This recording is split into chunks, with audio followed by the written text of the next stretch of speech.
Assalamu alaikum. This is the session on the best global Muslim companies, and we're blessed to now go to Singapore to be with our brother Ibrahim Tahir, the founder and manager of Wardah Books. Assalamu alaikum, brother Ibrahim. How are you? Alaikum salam warahmatullah. It is an honor to be with you. Alhamdulillah. Nice to see you and nice to see the books in your bookcase. I recognize some of the books. Yeah, of course. I think I purchased some of these books at your store, of course, in my journeys to Singapore. You know, some people might think that it's a little bit weird that we included a bookstore as one of the best global Muslim companies, but in our experience, Wardah Books, the the collection you all have curated, and not just curated for the audience there locally in Singapore, but through your blogging, through your book club, through your reviews, through reviews that are unique, because it's rare to find reviews of Islamic books, especially devotional focused, spiritually focused Islamic books. We found that it was just super important to include you all in this list, because I think that you're creating a great service for the Ummah. Just talk a little bit about how you started Wardah, and what your vision was for the store from your founding. Alhamdulillah. Thank you for your remarks. And yes, it is really important for our ummah to discover or rediscover rather the importance of books. I mean, we are people of the book, and we need to remember that reading is in our DNA. We sometimes take that for granted, or we sometimes forget that. But reading is important to how we interact with our faith and how we grow.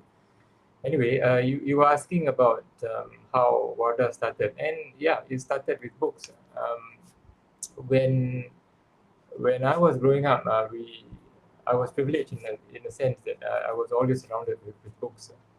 But um, in the late 90s, we found that a lot of the books that I like to read were getting harder and harder to get in Singapore. So one of the key books that pushed me over the edge and made me realize that more people should have access to books like this were the books by Imam Abdullah al-Haddad.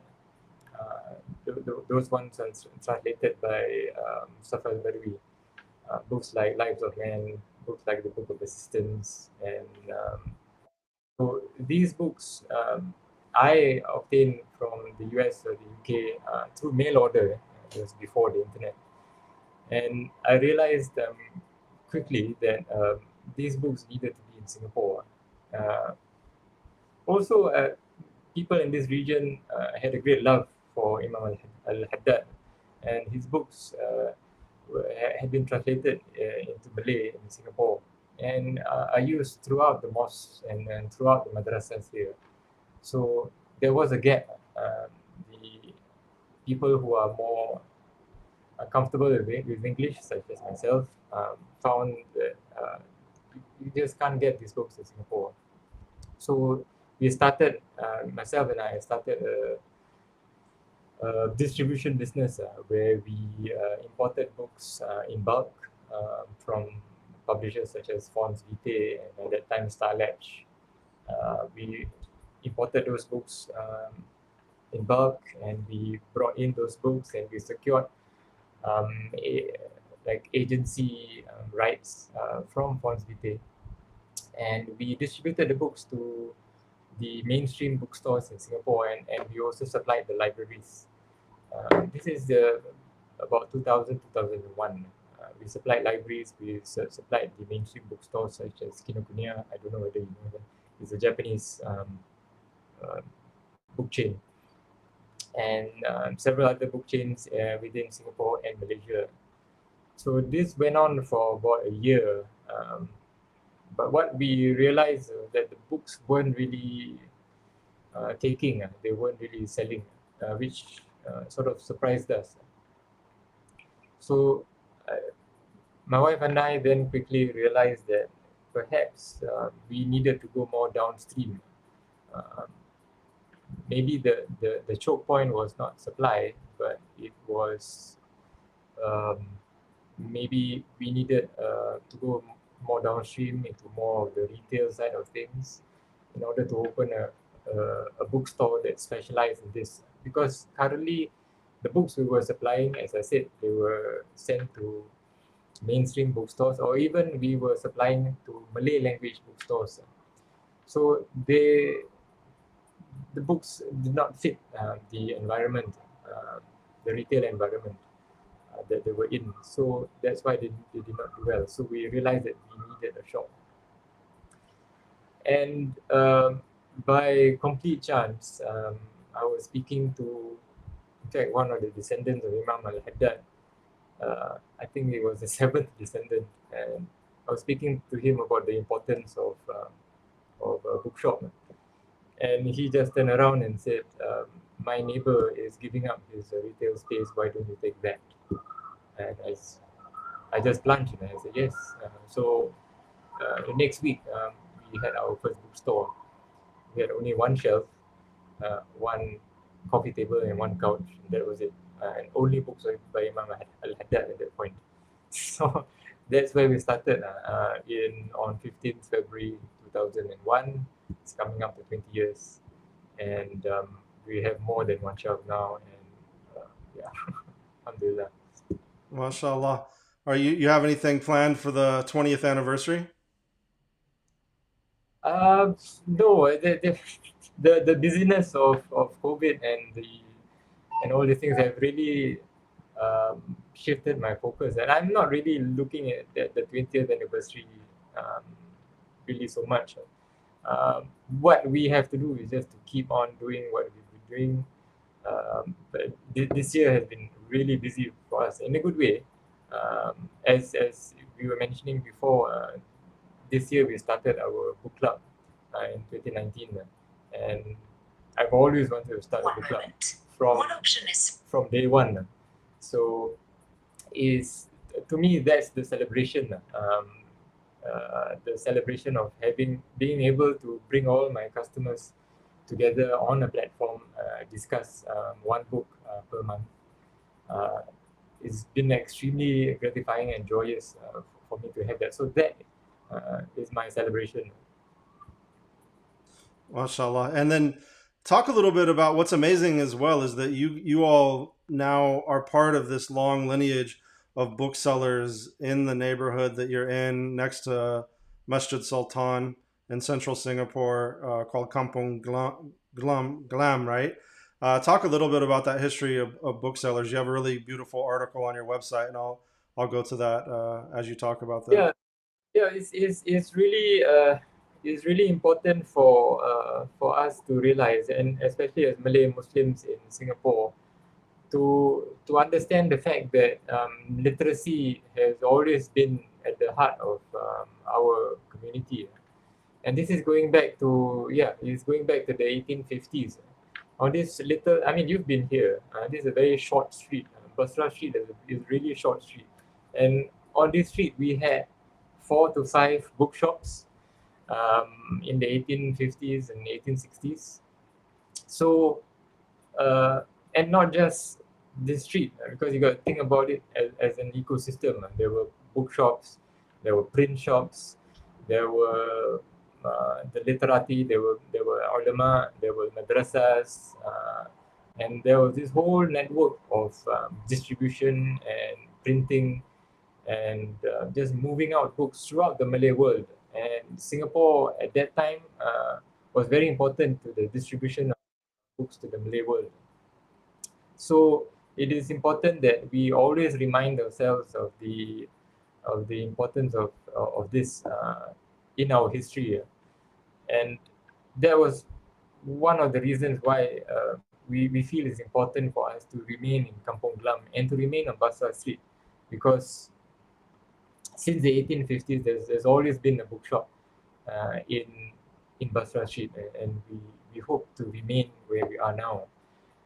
Even if no one walks into the shop, or even if no one buys a book from our shelves, our very existence on this street, that this is a Malay Muslim bookshop, that is an indicator to everyone passing by that Muslims care about truth, Muslims care about learning, Muslims care about this idea of knowledge that is transmitted, that is moved on from generation to generation, and that we have a silsila going all the way to the Prophet. And it's all based on knowledge, and it's all based on a love and this idea that we need to perpetuate, to record, and to be guardians of this beautiful deen that we have inherited from our ancestors. So it's important for us to be here, and it's important for us to physically have a presence in Kampong Glam. Yeah, Out, mashallah. I think, and what's amazing now about the shop is that I believe we're at really a golden age of Islamic publishing in the English language. The difficulty for people of seeing that is that the publishers are in the US, they're in Southeast Asia, they're in South Africa, they're in the UK and Europe. So seeing the breadth of what that publishing looks like, it takes going to a store like yours, not just being on Amazon, because unfortunately the algorithmic realities of Amazon and other digital booksellers is that they'll guide us to things that are against our deen. Whereas, like going to your website, mashallah, is such a great, that's why I recommend, people go to the Wardah Books website and really, look through it. So, can you talk about how you now have curated this collection and talk a bit about this golden era of English language Islamic publishing? yeah, I mean, thank you for saying that this is the golden age of Islamic publishing. I believe that to be true as well, and I've actually said that to people. And most when I say that to people, people are taken aback because there's this sort of idea that the book industry in general is a sunset industry, and even within the book industry, especially 10 years ago, there was this epidemic of pessimism, and people were starting to look elsewhere into maybe ebooks or whatever platforms. But over the last 5 years, we've seen that the book as a medium is incredibly resilient. Um, it is a medium that has been with us for millennia, and it continues to be important for everyone. And this is the golden age of Muslim publishing, especially in the Anglophone world, because more and more Muslims are growing up and discovering their deen in English, and these are maybe third generation Western Muslims, because that's the reality of most Anglophone Muslims are from the West, and they are publishing books, and they are publishing good books. So it is important for us, as you mentioned, to curate these books and to make people realize what are the good books that are available, and that's what we do. We not only provide a curation of books, but we also highlight or spotlight books that are really good. Because sometimes, because there's so many books being published, and this year, mashallah, so many good books. And I normally do a wrap up of the year, and I have trouble this year because there's so many good books and so many innovative books, so many books that really try new things in terms of technology, in terms of the way they work with the format or the constraints of a book. So yeah, so our job is to spotlight these important titles, or the titles we think is beneficial. And a lot of people ask me what is my criteria for my creation. Is basically, for me, I imagine what a Muslim from our region, from Southeast Asia, would like to read, um, because it has to speak to people who come into our store. Um, that's why our curation, although as you mentioned, is really global, and we source books from all over, but our focus has always been local, and it is important that a local bookstore serves the needs and serves the needs of the readers locally. And when we have fulfilled the needs of our local community, then most of the time people from other communities in the rest of the world, in the global world, uh, appreciate us for what we are. Um, so that's what we do. Yeah, so then I want to put you on the spot though, because you talked a bit about how difficult it is to make this decision, and we voted for some books as well. I could show you that list, but give us your best some of your best books. It doesn't have to be the only best books of the year. Uh, I think a really important book is Abdul Hakim Murad's Traveling Home. That's a really important book. Unfortunately, and as Abdul Hakim Murad himself told me, uh, no one's going to read the book. But I disagree. But there will be people reading his book, but not as many as they should. But it's an important book, and I think time will tell. The ideas articulated in that book, the ideas crystallized in that book, really defines the moment we are in now. So it is one of those books. So we need to keep that in mind. It's not a book of the year, maybe a book of a decade, maybe. So that's one book. The other book that I really like is A. Helwa's book, A Secret of Divine Love. So that book to me came out of nowhere, and when Helwa reached out to me and I read a preview of the book, I was quite blown away that she's able to write all these things about traditional Islam in such an eloquent way, and in a way that reaches out to all Muslims, whatever the entry point. So it's a good book that really unites people. It's a good book that really reminds people of the divine, because sometimes we get a bit lost in the politics, and we get lost in the news of the day. And Hello's books reminds us of the centrality of Allah in our lives. I mean, it's almost ridiculous saying it, but people forget. So, and this is our nature. We forget. But Hello's book reminds us of that. So the two big ones for me for the year are those two. Yeah, let's look at our. Sorry. Oh yeah. Oh yeah. Shama'il Muhammadiyah, definitely.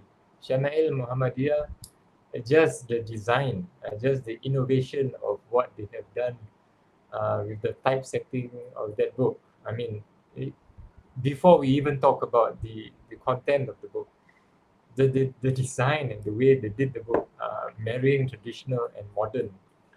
Wow, uh, that's groundbreaking.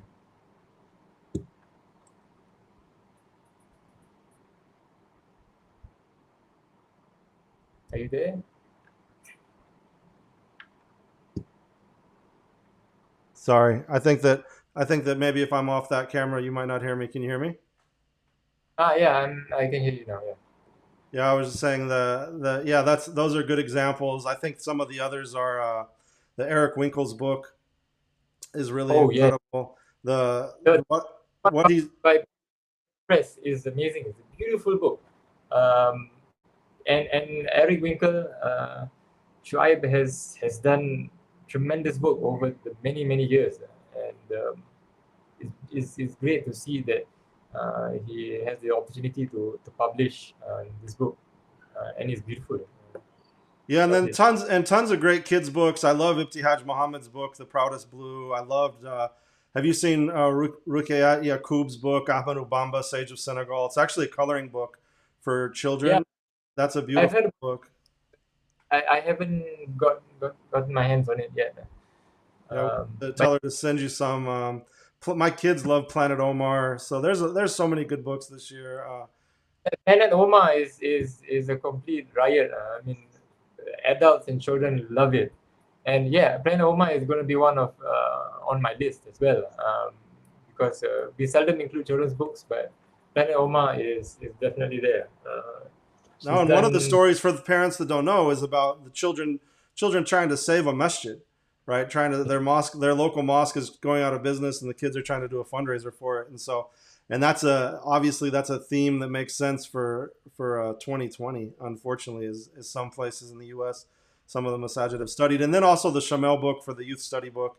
I think again what that's why we included Al Ghazali as one of our top Al Ghazali Institute as one of our top educational institutions this year as well, because what they're doing publishing wise is amazing. This is exactly it, because books are always pushing boundaries. We a lot of people who are outside the book industry tend to think of books as something staid and something dull, but people in the book industry, people who produce books, are always pushing the boundaries and always thinking of innovative ways of presenting the information, and they go back to this huge heritage of book publishing, and they mine all this stuff, and that's why you see things like the Shamail. It's beautiful. I'm so encouraged by all the work that has been done, by all the publishers this year, and alhamdulillah, it bodes really well for the industry. Yeah, well, mashallah. And so the final thing is I wanted you again to mention the where can people find you? Talk about the book club. Even one of the things I love about your website is you can create your wish list. And so even though I may not and with that I'll say you said something incredible to me at the beginning of this, which these groups that we wanted to include here as part of our global Muslim companies of the year. Each of them, whether it's Launch Good, How Hijab, all these different companies are all ecosystem builders, right? And one of the incredible things that you told me is that if someone goes to your site from the United States or from Europe and they purchase a book, because shipping might cost you so much to send them the book, you will actually refund them and send them the link where to get it locally. So just talk about, I love that you're an ecosystem builder, and then talk about your book club as well and where people can find it. Yeah, yeah, that's what we do, because we believe that people should support their own local communities, because if at the end of the day you realize that there are no bookshops near you, then it's because you didn't support them. So it's important to support your local bookshops. Even if they don't have the titles you have, you could just approach the bookseller and ask them to order in, because these things take time. It takes time for bookshops to build up their capacity, um, for you to be able to walk in at any time and get the book that you want, and that will be in stock. Because as 2020 is proving, supply chains are our weakest link. So anyway, I'm digressing. But yeah, it's true that we do that when people on our website make an order and they are from overseas. We tend to encourage them to purchase from their local bookshops. Um, some of the bookshops don't have websites, but I know that they have stock, so I refer them to these shops. So Alhamdulillah. For our book club, you can find out more information on our website, and the book club is titled the Islamic Civilization Book Club, and our idea is to spotlight different elements of Islamic civilization. Last year, most of it was on the intellectual tradition, so a lot of the discussion was on epistemology, on knowledge, on how we get knowledge, on how knowledge shifts, and how the different avenues for knowledge are available to us, whether it's scientific knowledge, whether it's revelation, whether it's prophecy, whether it's from the intellect or from intuition, and even all these things are all these avenues are available to us, and we explore that in the book club in a systematic way. And next year we will be doing Islam and other civilizations. So we be looking at um, how Muslims have interacted with other faiths. No, so for this year, I mean for 2021, we're still talking about Islam and other faiths. And in 2022, we intend to do Islam and modernity and post-modernity, which is basically quite godless. But anyway, for 2021 is still Islam and other faiths. So we'll be talking about Islam and Confucianism, Islam and Buddhism, Islam and Christianity, and Judaism. So that is our approach for next year. Again, the whole thing is to remind people that when we interact with epistemology or we interact with different religions, uh, our interactions are informed by uh, revelation and informed by reason and our intellect. So so this is what we'll be exploring for the next 2 years. And then at the end of 2002, we'll look at what other areas we want to explore. For the book club, this has been something that my readers or my customers have been talking about, and have been asking me to start, because you read all these things, because readers read in isolation, they read alone, and that's where reading should be. You should be alone with your thoughts and to do it. But you do need to come together once you've read something in order to bounce ideas, in order to discuss ideas, and in order to synthesize ideas. Because it's only when you speak with other people that you are able to uh, understand what you are thinking yourself, and Yeah. and in the process you understand what the other people who have read the same book Yep. are thinking as well. So this is a way of synthesizing a lot of our ideas, and it's an important element of reading.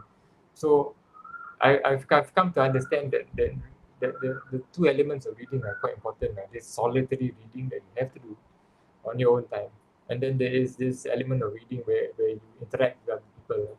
Um, so you challenge your views or you refine your views. So this is all very important. No, that's great, and thank you again, Ibrahim, and Allah bless you in your work with Wardah Books, and send our salams to everyone in Singapore. We pray that we'll all be able to see each other again one day soon. In the meantime, I'm going to play this short video. I think it's a nice meditative. Those of us who love bookstores, it's a meditative video that we can reflect on how much we miss our favorite bookstores, and we pray that one day we'll be able to return to Wardah again. Thank you. Assalamualaikum warahmatullahi wabarakatuh. Alaikum salam rahmatullah.